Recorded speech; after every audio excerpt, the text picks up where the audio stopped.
다들 한 주 잘 보내셨나요? 오늘은 거두절미하고 바로 본론으로 들어가겠습니다. 세 번째 질문이죠.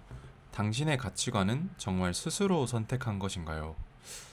야, 이 질문 저도 처음 받았을 때, 바로 조금 벙찌더라고요. 왜냐면은 제가 이 질문을 고안해내고 따로 또 곰곰이 생각해 본 적은 없었거든요. 그리고 이게 바로 즉답이 힘든 게 우리가 사실 이미 옳고 그르다고 믿고 있는 것, 그것에 대해서는 우리가 스스로 생각해보고 사람들이랑 이야기해본 적은 많죠. 근데 그 옳고 그름의 기준에 대해서는 이야기해볼 경험이 많이 없었죠. 왜냐하면 애시당초 내가 가치관의 기준 자체를 주체적으로 선택한 것인가 라는 근원적인 질문을 던져볼 기회가 잘 없으니까요. 이걸 해보신 분이라면 정말 자아 성찰의 레벨이 높다고 생각합니다. 어찌됐든 간에 이 질문을 한번 다뤄보자고요. 어디서부터 시작해야 할지 감이 안 잡힐 수도 있는데요. 저는 가치관에 대한 해상도를 높이기 위해서는 반드시 나라는 사람을 여러 측면으로 쪼개어 봐야 된다고 생각합니다. 그럼 우리 스스로를 한번 분해해 보자고요. 제가 지금 떠오르는 기준들을 몇 가지 열거해 볼게요. 우리가 지금 어느 나라에서 태어났죠? 그리고 이걸 들으시는 분들은 각자가 지금 몇 살이신가요? 내가 살고 있는 21세기 2026년은 또 어떤 시대인가요? 나의 성별은 무엇이고요? 내가 지금 하고 있는 일은 뭐죠? 이렇게 다각도로 나라는 개인을 나누어 접근해보면 나의 가치관, 즉 내가 옳고 그르다고 판단하는 그 기준이 어떻게 형성되었는지 그 개연성을 파악할 수 있습니다. 예를 들어 우리는 한국에서 태어났으니까요. 유교 문화권의 영향을 받았겠죠. 따라서 개인주의보다 단체, 공동체의 가치를 오랜 기간 높게 생각해왔습니다. 자연스럽게 우리 모두는 남의 시선을 개인의 의사결정을 할 때도 고려하게 됩니다. 아무리 자유로운 척 해도요. 우리가 살고 있는 문화가 그러니까 영향을 받게 되죠. 개인의 가치관 형성에도 우리가 한국인이라는 사실이 지대한 영향을 줍니다. 그러니까 나는 남의 눈치를 많이 봐 라는 성격은 사실 한국 사람들이 어느 정도 보편적으로 갖고 있는 정서이기도 한 거죠. 그래서 그 기준 자체를 너무 개별적인 것으로 여기기보다는 내가 국적이 한국인이기 때문에 갖고 있는 특성이구나 이렇게 봐도 무방한 겁니다. 물론 사람에 따라 정도의 차이는 있죠. 자, 전 이렇게 이제 접근하면서 나라는 사람을 분해해 봅니다. 이렇게 하나하나 몇 개 더 접근해 보자고요.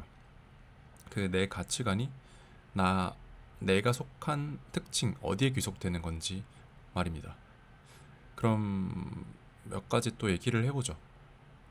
당신은 몇 살이신가요?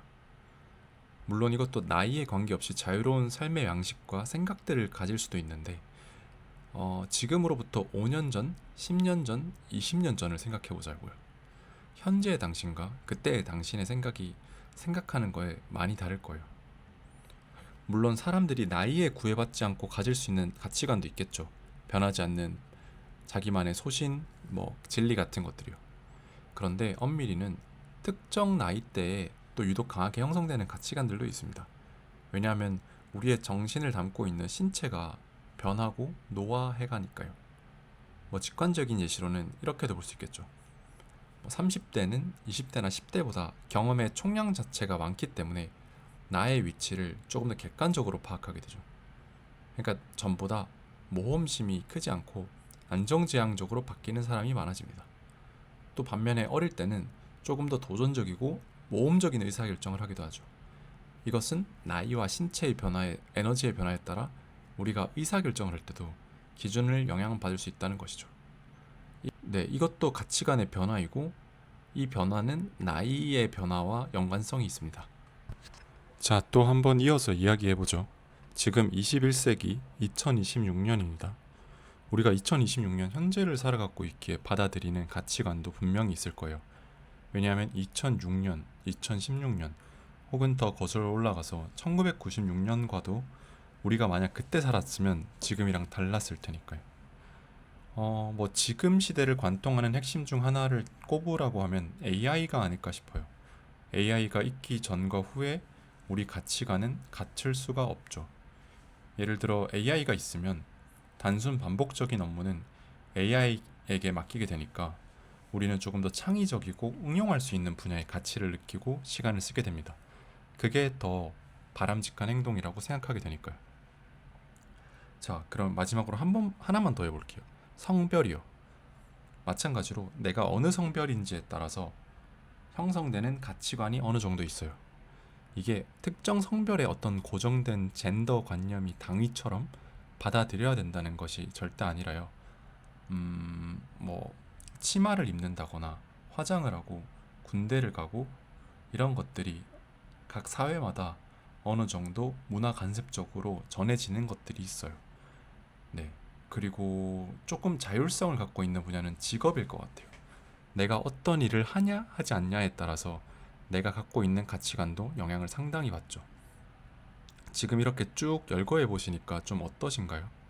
이렇게 분해해 보면 내가 가치관이라는 것이 사실 누군가 나한테 물었을 때 제 가치관은 이거예요 라고 답변할 수 있겠지만 그 가치관의 배후에 있는 것들, 그 조각과 퍼즐들이 무엇인가 라고 분해해 봤을 때 국가, 나이, 성별, 시대 이런 것들이 촘촘하게 박혀 있다는 거죠.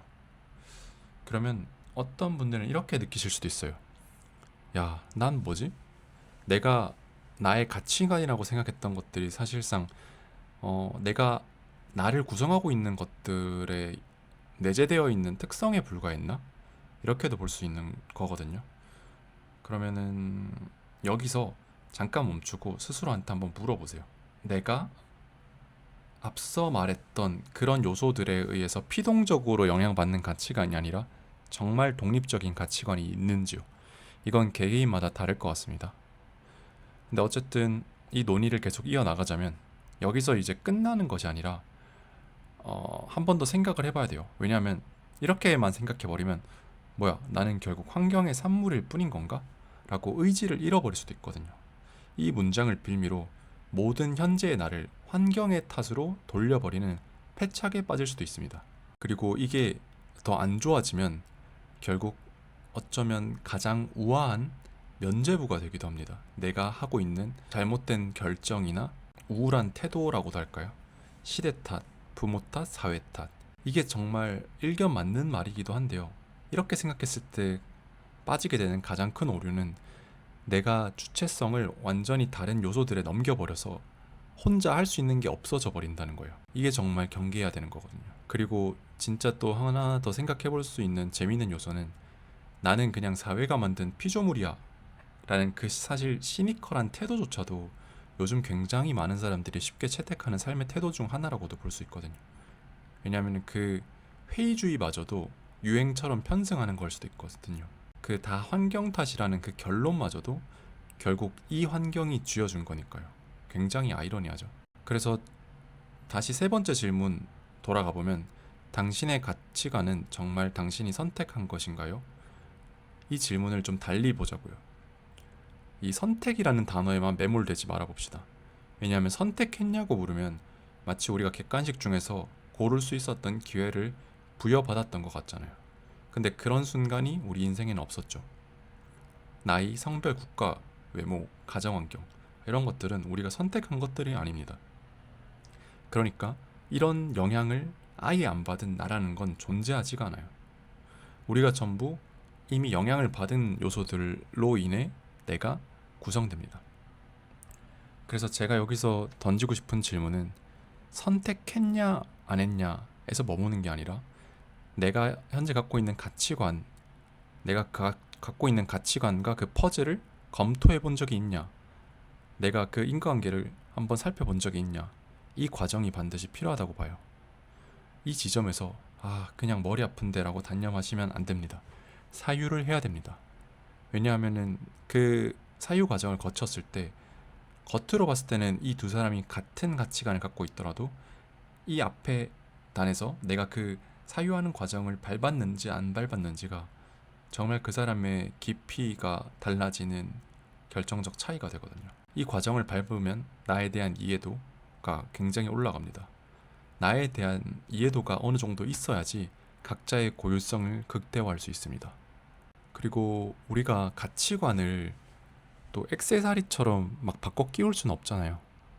예를 들어 내가 지금 어떤 퍼즐들로 구성이 되어 있는데 갑자기 다음날 나는 내가 이런 사람이야 라고 결심한다고 한 번에 바뀌진 않죠. 그래서 결국 다시 환경 이야기가 나옵니다. 내가 현재 형성하고 있는 형성된 가치관을 그냥 그대로 받아들이고 살 수도 있는데 바뀌고 싶은, 채택하고 싶은 가치관이 있으면요. 그런 환경 설정을 해줘야 됩니다. 내가 어떤 사람들을 만날 것인지, 어떤 글들을 반복해서 읽을 것인지, 이걸 자연스럽게 바꿔주면 내 가치관도 서서히 바뀌게 돼요. 그래서 가치관이라는 것은 내가 의지로 나를 억지로 비틀고 짜서 바꾸는 게 아니라 내 주변을 조금씩 바꿔가는 것. 그럼 나의 가치관도 변하게 됩니다. 네, 그래서 세 번째 질문에 대해서 좀 다각도로 얘기를 해봤는데요. 결국은 이 가치관을 스스로 선택했는지 안 했는지에 머무는 것이 아니라 그 과정을 검토해봤는지, 이게 중심이라고 볼 수 있겠습니다. 자, 네 번째 질문 시작하겠습니다. 방금 세 번째 질문 봤었죠? 그때 내 가치관의 출처를 따라가다 보면 생각보다 흐릿하다는 사실을 짚었습니다. 부모, 시대, 성별, 어디까지가 내가 고른 거고 어디부터가 그냥 스며든 건지 애매모호합니다. 근데 그건 사실 어떻게 보면 좀 억울할 게 없는 일이기도 해요.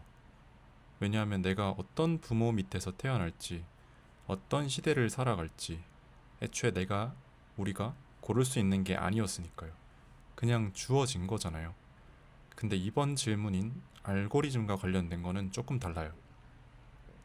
아무래도 알고리즘으로 촉발되는 이 선택의 과정은 어쨌든 내가 매일 내 손으로 직접 켜는 거거든요. 잠깐 상상해 볼까요? 이걸 들으시는 시점의 이전일 수도 있고요. 아니면 전날 밤을 한번 떠올려 볼게요. 침대에 누워서 영상을 딱 하나만 보고 누우셨을 수도 있는데 그런 순간에 그 영상 보는 걸 딱 하나만 보고 멈추신 적이 있나요? 보통 그러진 않죠. 다음 게 자동으로 뜨니까요. 그럼 그것도 보게 되고요. 그걸 보다 보면 또 다른 영상도 보게 됩니다. 그렇게 보다 보면 정신 차려 시계를 봤을 때 새벽 1시 이렇게 되기도 하고 두세 시간은 지나가는 일이 정말 비일비재하죠.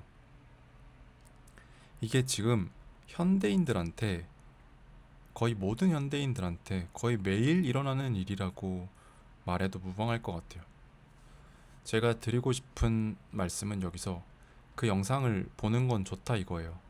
근데 거기서 여러분이 직접 검색해서 찾아서 보는 게 몇 개나 되냐는 거예요. 거의 없잖아요. 다 추천받은 거죠. 특히 쇼츠랑 릴스는요, 더 그렇죠. 물론 다 재밌긴 해요. 하나같이 보시는 분들의 취향에 정확하게 맞겠죠. 가끔은 진짜 내 취향이랑 너무 정확해서 소름이 돋을 정도일 수도 있고요. 그러면 여기서 질문을 한 가지 더 던져볼게요.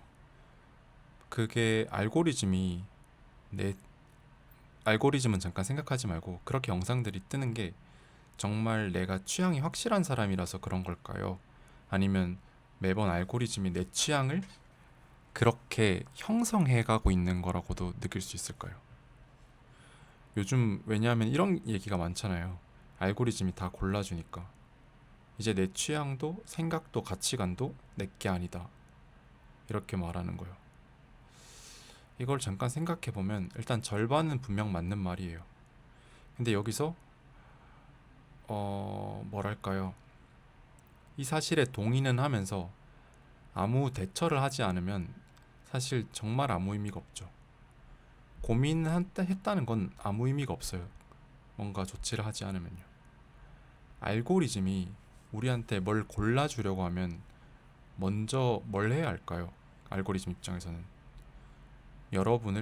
우리를 잘 파악해야겠죠. 그래서 알고리즘은 어떤 영상을 골라주기 전에 아주 오랫동안 우리를 정밀하게 관찰합니다. 그래서 우리의 손가락이 어떤 썸네일에서 멈추는지, 어떤 영상을 끝까지 보게 하는지, 새벽에 뭘 누르는지요. 이런 것들이 다 데이터로 치환되죠. 잘 아시다시피요. 그리고 여기서 중요한 사실은 알고리즘은 우리가 항상 어떤 되고 싶어하는 나의 모습이 있잖아요. 근데 그런 나의 모습이 되도록 조력하는 게 아니라 그저 우리가 어떤 영상을 누르고 체류하는지 그것만 보고 그 모습으로 우리를 강화시켜요. 우리가 정말 되고 싶은 모습이 있죠. 아침에 다짐했던 나의 어떤 모습일 수도 있겠고요. 책을 읽고 운동도 열심히 하겠다는 내 모습일 수도 있겠고요. 근데 우리가 숏폼을 보게 될 때는 주로 언제죠? 저도 회사 다니면서 정말 번아웃이 올 때가 많았었는데 심리적으로 지치고 아무것도 하기 싫을 때 더 숏폼을 보게 되죠. 간편하니까요. 밤늦게 피곤하고 야식 먹을 때 그때 각자 의지가 정말 완전 바닥이 난 상태에서 내 말초신경만 자극하는 영상들을 정말 소금물처럼 먹고 있잖아요. 그때 손가락들이 이제 계속 클릭을 하죠. 그러니까 알고리즘은 이런 내가 제일 연약한 순간에 행동한 패턴들을 학습하고 그걸 데이터로 치환해 가고요. 그걸 우리한테 다시 추천해 줄 확률이 높아요. 그러니까 우리가 단순히 알고리즘이 추천해 주는 영상을 보고 이건 내 취향이라고 구성되었다고 말할 수도 있지만 방금 말씀드린 그 과정을 보면 이건 어쩌면 우리가 내 취향이라고 생각하는 착각일 수도 있다는 겁니다. 그냥 내가 제일 약한 순간에 클릭한 것들을 평균 낸 값이 내 피드일 수도 있다는 거죠. 취향을 추천하는 것 같지만 내가 가장 우울하거나 정서적으로 불안정할 때 보게 되는 영상들을 계속 추천하게 되는 그런 거죠. 혹은 내 잠깐의 그러니까 책을 읽으면서 오는 정말 깊이 있는 오는 그 충만한 즐거움이 아니라 도파민성 즐거움만 보게 되는 영상들 그런 걸 계속 보게 되면서 내가 세상을 바라보는 시야 자체가 굉장히 협소해지는 거죠. 그러니까 결국 우리는 예나 지금이나 아마 제가 2주차 때 언급했었던 건 같은데 항상 되고 싶어하는 우리가 갈구하는 모습이 있단 말이에요. 근데 알고리즘은 내가 정말 되고 싶어하는 모습에 내가 되기 위해 조력하는 게 아니라 내가 제일 약하고 보잘것없을 때 어쩌면 내가 나조차도 싫을 때 노출되는 그 영상들을 계속 준다고요.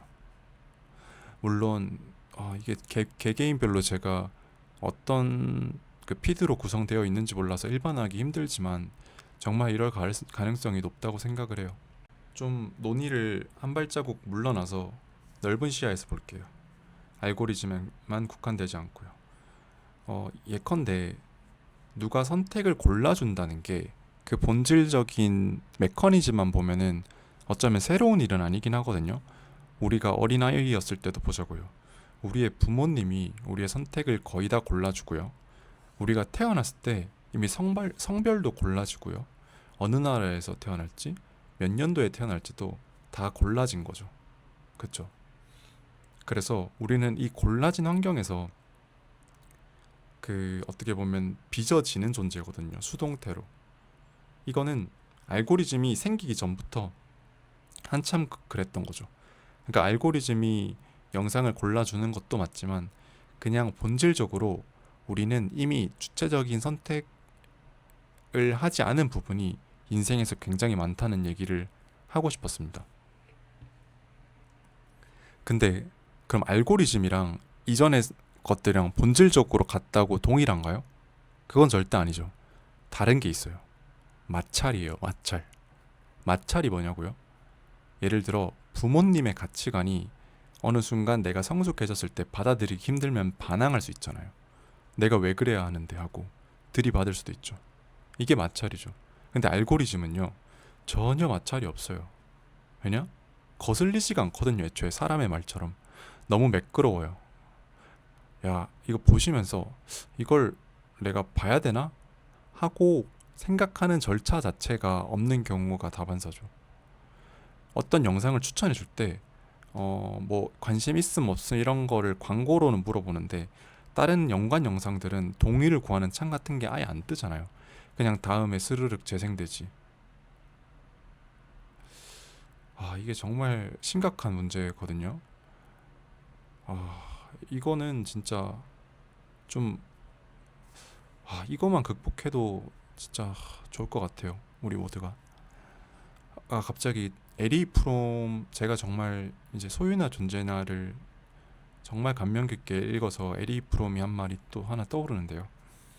사실 인간은 자유를 그렇게 갈망하면서도 막상 그 자유의 무게가 버거워서 어떻게든 누군가에게 그 선택을 넘겨버리고 싶어 한다고 하더라고요. 결국 자유로부터 도피, 자유로부터 도망치고 싶어 한다는 거죠. 그렇잖아요. 근데 알고리즘은 그 우리가 도망가고 싶어 하는 그 감정을 제일 부드럽게 받아줘요. 우리가 선택할 자유를 그냥 갖지 않게 해주니까요. 자유의지로 고를 필요가 없잖아요. 의심할 필요도 없고. 그냥 누워서 받아 먹으면 돼요. 너무 편하죠. 너무 편해서 우리가 지금 뭘 넘겨주고 있는지조차 못 느껴요. 그래서 이게 정말 무서운 거죠. 그냥 내가 빼앗긴다는 생각조차 없이 자발적으로 기꺼이 내어주고 있는 상황이니까요. 그러면은 처음 질문으로 돌아가 볼게요. 알고리즘이 매일 대신 골라줘도 내 가치관은 여전히 내 것일까요? 한번 생각해 보자고요. 제 잠정적인 입장은 이래요. 좀 단정적으로 말해보면 가치관이 사실 내 것이 되느냐 마느냐는 그게 출처가 뭔지는 중요하지 않은 것 같아요. 그러니까 내 가치관이 부모님한테서 왔든 21세기라는 시대에서 왔든 알고리즘이 골라줬든 출처를 사실 따져보면은 진짜 내 게 있나? 내 고유한 선택이라는 게 있나? 하고 하나도 안 남거든요. 왜냐하면 애초에 순수하게 내가 무에서 발명한 가치관 같은 건 없어요. 이거는 우리가 세 번째 질문에서도 인지한 부분이죠. 그러니까 네 번째 질문까지 지금 토봐봤는데 출처는 사실 중요한 게 아니라는 거죠. 진짜 중요한 건 딱 하나죠. 그게 뭐 부모든 시대든 성별이든 뭐 직업이든 알고리즘이든 이즘이든 내가 그걸 한 번이라도 단 한 번이라도 멈춰서 내 손으로 그걸 검증해 봤냐는 거죠. 이게 내가 정말 갖고 싶었던 건가? 내가 정말 갖고 싶었던 가치관인 건가? 이걸 한 번이라도 거쳤으면은 그건 출처가 뭔지 중요하지 않다는 거예요. 그래서 제가 아까 마찰이라는 단어를 썼는데 어떻게든 스스로 마찰을 한번 내봐야 된다는 거죠. 갑자기 이런 비유가 떠오르는데 우리가 어떤 음식물을 먹을 때 그 너무 갈아서 먹고 저작 운동을 하지 않으면은 안 좋다는 이야기들 의학적으로도 하잖아요. 근데 이게 정보도 저는 마찬가지인 것 같아요. 이게 아무런 필터 없이 그냥 쑥 삼켜버리는 그런 쇼폼 형태의 컨텐츠는 뭔가 편리한데 몸에 안 좋단 말이에요. 그래서 저작 운동처럼 그게 우리 몸에 들어올 때 마찰을 내볼 수 있는 거죠. 마찰. 넣더라도 한번 마찰을 일으켜 보자고요. 검토를 하고요. 그러면 그제서야 내 것이라고 불러도 전혀 상관없어요. 그게 출처가 부모님이든 알고리즘이든. 그래서 지금까지 4개의 질문을 다뤄봤고 우리가 지난주 포함해서 지금 이제 3주차의 마지막 질문까지 이르렀는데요. 가치, 알고리즘이 골라줘도 내 가치관이 내 거일까? 이거는 질문을 바꿔보면 결국 내가 언제 멈춰서 진짜 한번 의심해 봤을까? 이게 정말 내 취향인지 이렇게 접근해 볼 수 있을 것 같습니다. 그리고 절대 오해하시면 안 되는 게 알고리즘을 끊으라고 하거나 벗어나라는 게 아니에요. 이거는 사실상 요즘 시대는 부모와의 관계를 끊으라는 말처럼 불가능하고 우스운 말이라고 생각해요. 그렇게는 못 살죠. 우리가 매일매일 유튜브를 보고 인스타를 보고 스레드를 보는데요. 그러니까 그 알고리즘으로부터 벗어날 수는 없어요. 다만 가끔은요. 그 매끄러운 흐름에 일부러 마찰을 한번 내보자는 거죠. 자동 재생이 다음 걸 띄워줬을 때. 왜 우리가 스레드에서도 그런 말 하잖아요. 갑자기 어떤 류의 글들이 계속 뜨면은 그걸 내가 인지하고 그걸 끊어주는 게 중요한 거죠. 근데 그걸 영상을 볼 때도 마찬가지로 적용하자는 겁니다. 딱 3초 정도만요. 그 3초의 멈춤이 정말 골라진 삶과 고르는 삶을 정확하게 가른다고 생각해요. 이걸 들으시고 나서 또 그걸 한번 꼭 적용해 보셨으면 좋겠습니다. 네, 오늘 이야기는 여기까지 하고요. 다음 주에 뵙겠습니다. 다음 주에는 수요일까지 우리가 가치에 대해서 자유롭게 글을 쓰고 제게 보내주시기로 했습니다. 그 순간을 위해 어떻게 보면 이 질문들이 마중물처럼 쓰였던 거예요.